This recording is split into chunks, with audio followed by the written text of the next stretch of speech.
Hello friends, welcome back to my channel. कैसे हो आप सब लोग? आई हो आप सब लोग बहुत अच्छे हो गए, स्वस्थ हो गए और मस्त हो गए। और अभी बज रहे हैं 9:45 और मैं एडिटिंग का काम कर रही थी, तो अभी काम मैंने लेट शुरू किया है। बहुत घर के काम बाकी हुए हैं और मैंने सोचा कि 1 घंटे में मैं कम से कम 11 बजे तक मैं घर की पूरी फुल क्लीनिंग कर लूँगी। खाना नहीं बनाऊँगी लेकिन बाकी फुल क्लीन कर लूँगी। और कैसे करती हूँ वो भी मैं दिखाती हूँ, तो चलिए मेरे साथ वीडियो में बने रहिएगा। और अभी मैं आपको टाइमिंग एकदम जस्ट यही दिखा रही हूँ। मैक्सिमम कोशिश करूँगी कि 11 बजे तक मेरा काम ख़त्म हो जाए। तो ढेर सारी बातें ना करते हुए मैंने वीडियो स्टार्ट करती हूँ। तो अब मैं शुरू करती हूँ अपना काम। तो सबसे पहले तो मैं आ गई गेस्ट रूम में सफाई शुरू कर रही हूँ, क्योंकि सबसे पहले तो उसी का काम जल्दी से हो जाता है। तो सबसे पहले फूल पत्ते थे जो 2-4 दिन के रखे हुए हैं पूजा के, तो मैं उसमें थोड़ा सा और सामान डाली पूजा का। फिर मैं आ गई पर्स वगैरह ठीक करके। सामान यहाँ का जो भी थोड़ा बहुत आ ही जाता है। इस रूम में भी है, सुबह के टाइम है, क्योंकि आज तो बच्चे नहीं गए थे, पतिदेव आज संडे का दिन था, तो मैंने सोचा थोड़ा सा डीप क्लीनिंग कर ली। और सुबह एडिटिंग कर रही थी तो इसलिए टाइम नहीं मिला। फिर इसको पहले पोंछ लिया मैंने अच्छे से। मैं गेस्ट रूम को पहले पोंछ देती हूँ, क्योंकि वहाँ धूल मिट्टी ज़्यादा नहीं लगती है। और बाकी मैं आ गया थी, कल सैटरडे था, तो ढेर सारी मैंने सब्जियां भी लेकर आ गई थी, तो उसको व्यवस्थित करना था। तो मैंने कहा कि सबसे पहले तो व्यवस्थित करती हूँ सब्जियां। तो मैंने बहुत बोड़ो भी ले आई थी, तो उसको मैंने काट पीट के सही से रख दिया था अंदर। गोभी और भरते वाला बैगन 2 ले आई थी, वो रखना था। और फिर हरी सब्जियां बहुत ले आई थी, मेथी, पालक, धनिया। तो ये सब चीज़ें सब्जियां होती हैं ना, तो मैं बस बैठती हूँ और तभी करती हूँ। थोड़ा बहुत है जो इसको पोंछ दी मैंने, फ्रिज का जो अंदर के सब्जी वाला होता है मैंने पोंछ के सही कर रही हूँ। तो मेरा बेटा भी आके ना मुझे तंग कर रहा है इस बीच है। झटपट सा मैं ये काम निपटाती हूँ कि 1 घंटे में इनफ हो ही जाता है काम। ये सब जल्दी से अगर मन लगा के किसी काम में व्यस्त ना हो, बस ये सोचूं कि यही काम ख़त्म करना है, तो डेली रूटीन का तो 1 घंटे में काम ख़त्म ही जाता है। फटाफट मैंने बाबू से बर्तन मंगवा रही हूँ, प्लेट वगैरह, क्योंकि इसमें साग है ना, उसको काट के मैं इसी में रख दूँगी थोड़ी देर खुलने के लिए, क्योंकि अभी मैं साफ़ भी नहीं कर सकती हूँ। आज नहीं तो रात तक मैं साफ़ करके फिर मैं साफ़ करके ही फ्रिज में रखती हूँ। ऐसे मैं फ्रिज में कभी भी नहीं रखती हूँ। तो यहाँ मेथी का था, तो थाली में मैंने 2 धनिया और पालक रख दिया। फिर मेथी में इसको फैला के रख दूँगी और ये काम हो गया। सब्जियों में हरी सब्जियाँ ज़्यादा थी और था, सोआ था, हरा लहसुन था, वो था, बहुत कुछ था, छोटा छोटा देखिए जो था। तो इसको मैं पैकेट में करके रख दूँगी। सोआ तो मेरी साफ़ करने की ज़रूरत नहीं पड़ेगी, धनिया को साफ़ करने की ज़रूरत पड़ेगी। तो यहाँ मिर्ची आ गई थी मेरे पास, तो मिर्ची भी मैंने तो पहले सुखा देती हूँ, क्योंकि बाहर की जो मिर्ची या सब्जियां होती है ना, वो सब ज़रूर गीला करके रखते हैं। तो गीला रखने में थोड़ा सा सूख जाता है, तो सब्ज़ी काफ़ी दिन तक टिक जाती है। क्योंकि आप लोग को सभी लोग को पता है कि मैं हफ्ते भर की सब्जियां एक साथ लाती हूँ। फिर मैं आ गई किचन में, क्योंकि झाड़ू लगाना मुझे बाकी था। तो मैंने कहा कि सब पहले तो फटाफट से सफाई किचन की कर लेती हूँ, बर्तन, क्योंकि पतिदेव तो चले गए थे, संडे का दिन था।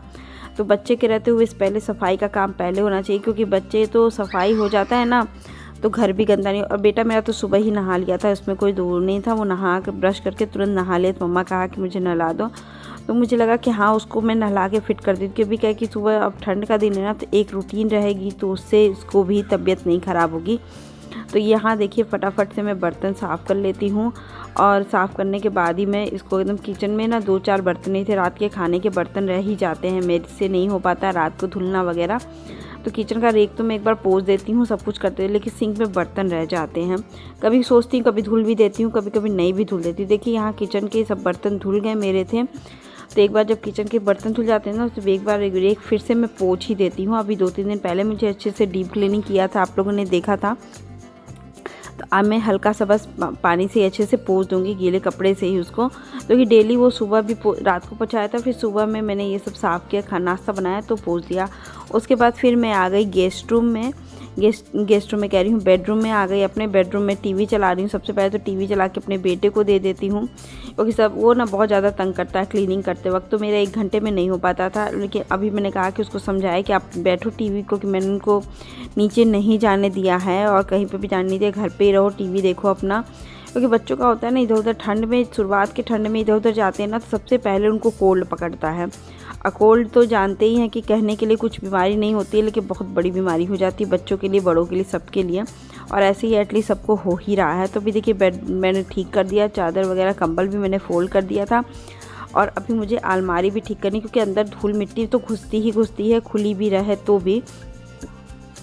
तो मैंने फटाफट से एकदम पोंछ रही थी उसको। तो इस पे ना पर्दे से वजह से मुझे बहुत परेशानी हो रही थी। तो मैंने इसके लिए क्या किया कि मेरे पास क्लचर रहता है ना, मैं क्लचर लगा दी कि चलो कपड़े मेरे जो होते हैं पर्दे मेरे ऊपर नहीं लदेंगे, किनारे हो जाएंगे। तो फिर मैं इसके कारण अच्छे से डीप क्लीनिंग भी कर लूँगी, अंदर के कपड़ों को क्लीन कर लूँगी, क्योंकि अब बहुत अच्छा हो गया है और ईजी हो गया है मुझे ये घर क्लीन करने में। मतलब कि बहुत सुंदर लगता है जब इसको घर को पूरा क्लीन कर लीजिए ना, पर्दे वर्दे लगा दीजिए तो घर एकदम चमक जाता है, अपने जैसा लगता है। मन तो यही कहता है कि चमक जाता है घर, मतलब किराए का हो या अपना हो, सब कुछ हो, लेकिन जिस घर में रहते हैं उस घर में भगवान भी वास करते हैं, लक्ष्मी जी भी वास करती है और हम लोग खुद भी रहते हैं। तो अपने जैसा ही समझ के रहना चाहिए। तो मुझे तो क्लीनिंग अच्छी लगती है। देखिए मैंने उधर का कर दिया, फिर मैंने इधर क्लचर लगा दी, फिर मैं इधर की क्लीनिंग करने लगी। मेकअप की किट के सामान जब से पूजा वूजा हो रहा था ना, तब से मैं ये सब साफ़ ही नहीं कर रही थी। साफ़ ही नहीं कर रही थी। तो अभी मैं आज साफ़ करना सोची कि चलो मैं इसके भी साफ़ कर दी, क्योंकि जब 1 घंटे में टास्क पूरा करने का नहीं होता है कि मैं कुछ नहीं करूँ, मैं सब काम करूँगी तभी ना मेरा सही में पूरा होगा। तो मैंने फटाफट से ये पूछा, मैं अल्टरनेट पे फटाफट, और अब मैं झाड़ू लगाने जा रही हूँ। अभी मैं डस्टिंग का काम नहीं की थी, बस गेस्ट रूम में की थी, बाकी हिस्सों को मैं नहीं, क्योंकि यहाँ पे धूल मिट्टी भी काफ़ी आती है। तो मैंने कहा कि पहले मैं झाड़ू लगा देती हूँ, झाड़ू लगाने के बाद मैं पोछा फटाफट करूँगी, उसके बाद मैं क्लीनिंग का काम करूँगी। क्लीनिंग तब होती है ना जब गीले कपड़े से या कोई भी साफ़ कपड़े से पोछिए तो दिन भर मेरा घर एकदम चमकता रहता है और ये सब चीज़ें साफ़ रहती हैं।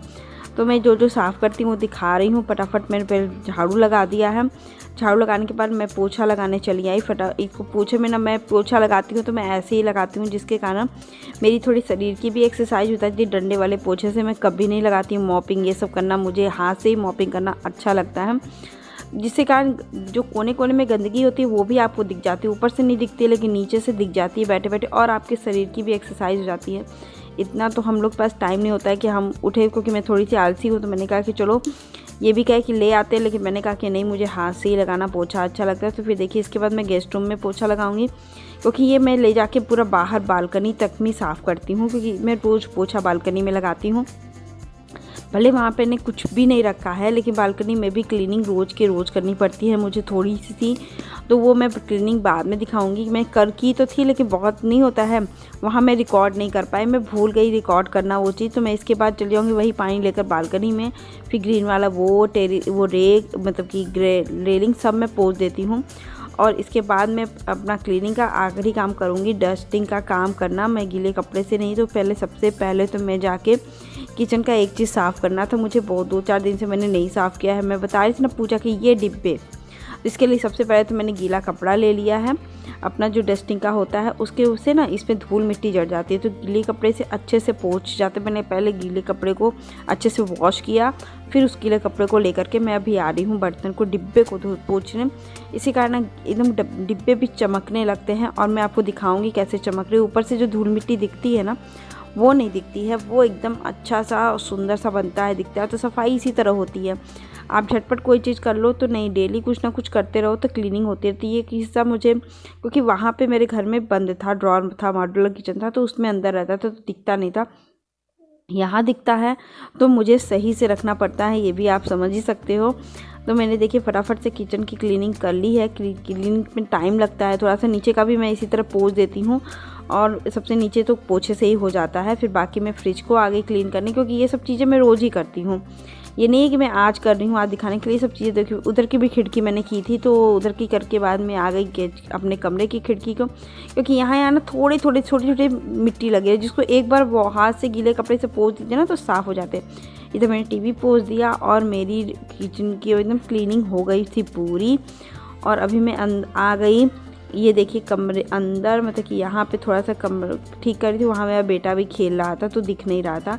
तो मैं यहाँ देखिए मैट बिछा दी, और अभी मैं नहा कर फिर मैं आपसे मिलूँगी नहाने के बाद, क्योंकि अभी कपड़े लेकर मैं नहा लेती हूँ, क्योंकि घर क्लीन हो गया था एकदम। रहे 11 और मेरे हर घर का काम हो गया है रूटीन पूरा। मैंने कहा था ना कि अब ये देखिए कि चमक रहा है ना मेरा घर, सुंदर सा। ये हिस्सा मेरा पूरा कंप्लीट हो गया है। पूजा का एक का थोड़ा सा बाकी है, वो पूजा के समय ही होगा, पूजा के बाद ही। बाकी मेरे घर का एक एक कोना आप देख रहे हो कि जैसे लगता है ना घर नीट एंड क्लीन। तो ये भी मैंने साफ़ कर दिया आज है, ये डिब्बे वगैरह भी मैं साफ़ कर देती हूँ 2-4 दिन पे, तो आज मैंने वो साफ़ कर दी ऊपर से है। ये धूल मिट्टी का काम हो गया मेरा सब कुछ। ये किचन का मतलब कि सब रीअरेंज हो गया, बस थोड़ा बहुत चीज़ें रह जाती हैं वो है। और बाकी मेरा बेडरूम, तो अभी ये देखिए बेडरूम में पूरा कंप्लीट हो गया है। और अभी सॉरी मेरे रिमोट चल रहा है। और मेरे पूरे घर का काम क्लीनिंग भी पूरी हो गई है। और ये मेरा देखिए छोटू मियाँ यहाँ पे गुल्लू गुल्लू कर रहे हैं। हाय बोल दो। हाय। चलिए अभी मैं नहा लेती हूँ, फिर मैं आपसे से आके मिलती हूँ। तो अभी देखिए मैं आ गई कि कमरा तो घर तो दिखाई दी, तो मैंने ये पूजा तो कर लिया था मैंने। तो अभी मैं आ गई थी पूजा करने के बाद में फटाफट से कमरा एकदम ठीक कर दिया था। एकदम ही कमरा वगैरह तो ठीक ही था, आपको दिखाई था, मैं बोल के आ रही हूँ, मुझे समझ में नहीं आया है। तो अभी कपड़ा फिर मैं डाल दी फटाफट से, क्योंकि कमरे करने के पहले 11:30 हो गया था और संडे का दिन था। तो मैंने सोचा दाल चावल कुछ अच्छा बनाऊँगी, लेकिन इनका मन नहीं कर रहा था दाल चावल और बैगन का भरता वगैरह खाने का। तो मैंने कहा कि चलो ठीक है। तो मेरे पास बोड़ो पड़ी हुई थी, मैंने ले आई थी। मैंने कहा बोड़ो जल्दी ख़राब हो जाती है और सब ठंडा की सब्जियां नहीं ख़राब होती उतनी जल्दी हैं। तो मैंने कहा कि चलो बोड़ो बना लेती हूँ। तो आलू बोड़ो की सब्ज़ी में बनाऊँगी, तो आपको मैं आलू बोड़ो की रेसिपी भी दिखाती हूँ। सिंपल सी सब्ज़ी है जो झटपट सी बन जाती है, लेकिन सो यमी और सो टेस्टी बनती है। तो मैंने बोड़ो को सिंपल 1 इंच के टुकड़े में काट लिया है। 1 इंच के टुकड़े में काट दिया। फिर आलू छील रही हूँ, और छीलने के बाद में कूड़ा वाला भी आ गया था, तो मैं कूड़ा फेंकने भी चली गई थी इसी बीच। तो अभी देखिए बोड़ो को मैंने तेल थोड़ा सा लेकर के 2 चम्मच तेल डाल के उसमें बोड़ो को छौंक दिया, क्योंकि इसको छौंकना ज़रूरी है, इसको भुनना 10 मिनट ज़रूरी है, क्योंकि ये ग्रीन ही रह जाएगा और अच्छी से नहीं आएगी, क्रंची आती है, कितनी भी पका लीजिए क्रंची ही रह जाती है, वो लगती है पकी नहीं है। तो उधर मैंने फिर आलू डाल के उसको आलू को भी उसमें भुनने के लिए लगा दिया। इधर मैं प्याज, लहसुन, मिर्चा, अदरक और टमाटर लेकर के दोनों को सबको महीन नहीं ग्राइंड करूँगी, दरदरा सा ग्राइंड पेस्ट बना लूँगी। आपको महीन बनाना, तो मैंने महीन बना दिया था, क्योंकि ग्रेवी में इसी का बनाऊँगी। उसके बाद फिर मैंने तेल डाला। तेल में ये मसाले आप तुरंत डाल दीजिए, कोई दिक्कत नहीं है। तो तेल अपना पकेगा ही, तो कोई मसाला भुनेगा। इसके बाद 2 मिनट के बाद इसको पकने दीजिए अच्छे से। फिर अपना बेसिक मसाले जो है हल्दी, नमक, मिर्ची तो मैं डाल दी थी, तो मिर्ची नहीं डालूंगी, और कोई भी मसाला आप डाल सकते। तो मैं यहाँ पे मैंने वो डाला था गरम मसाला आधा पौना चम्मच, बस। उसके अलावा कुछ नहीं। थोड़ी सी धनिया पाउडर डाल दी मैंने। इसको पकने दी, तब तक मैंने आटा गूँध लिया फटाफट से, और आटा गूँध करके मैं रख दूँगी, क्योंकि अभी मैं रोटियाँ नहीं सेकूँगी, क्योंकि मैं रोटियाँ सेकूँगी 12:45 बजे के आसपास। तो इधर मेरी सब्जी भी बनके तैयार हो जाएगी, क्योंकि आटा गूँध करके मैंने उसको रख दिया अंदर। फिर इधर देखिए पानी मैंने डाल दिया है, और कुकर की सीटी मैंने लगा दी है। और ये मेरे बज चुके थे 12 बजे, ये मेरा काम हो गया। तो मैंने सोचा कि चलो अब इसके बाद तो किचन में सीटियाँ लगेंगी, 2-4 सीटियाँ के बाद इसको आप जितनी पानी रखना हो तो रखिए, या तो सूखा मैं 4 सीटियों के बाद बंद कर दूँगी, क्योंकि मुझे थोड़ा सा लटपट सब्जी चाहिए थी। अब मैं आ गई थी बेटे को लेकर के पढ़ाने, क्योंकि पढ़ाना बहुत मस्ट है, क्योंकि इन लोग के साथ पेपर के बाद ना मेरी लापरवाही शुरू हो गई है इनके प्रति। तो मैं अभी बैठ के बेटी को होमवर्क करा रही थी। इसके साथ ही साथ मुझे याद पड़ा कि ये पर्दे थोड़े लंबे हैं, तो मैंने सोचा कि चलो इस पर्दे को ही मोड़ करके छोटे कर देते, फोल्ड कर देते, हाथ से ही टाक दूंगी, तो ये भी मेरा काम हो जाएगा और ये भी काम कर दूंगी। तो देखिए होता है कि नहीं होता है ये भी नहीं पता। तो आई होप आज का वीडियो आपको अच्छा लगेगा। अच्छा लगे तो लाइक, शेयर, सब्सक्राइब जरूर कर दीजिएगा, और वीडियो में ज़रूर अगर लाइक कर ले तो कमेंट ज़रूर कीजिएगा, मुझे पता तो चले आप लोग कौन कौन हो मेरे वीडियो को देखने वाले। तो अगर वीडियो ही देखिए, मैंने धागा हाथ से किया, सिलाई मशीन से मैंने नहीं किया है, क्योंकि अभी वो भी रीज़न मैं बताऊंगी किसी अलग वीडियो में, क्योंकि मैंने सिलाई मशीन से क्यों नहीं काम किया है। तो अभी ये देखिए मैं अभी इसको सिलाई मशीन करती हूँ, बेटे को होमवर्क करा रही हूँ, और यही मेरा रूटीन ख़त्म हो गया। 12 बजे 12:30 बज रहा था। अभी 1 घंटा मैं बेटे को पढ़ाऊँगी, फिर रोटियाँ सेकूँगी, फिर हम लोग खाना खाएँगे। तो अभी ये वीडियो का यहीं पर अंत करती हूँ। आई होप आज का वीडियो आपको अच्छा लगे तो लाइक, शेयर, सब्सक्राइब कर दीजिएगा। मिलते हैं नेक्स्ट ब्लॉग के साथ। Bye bye.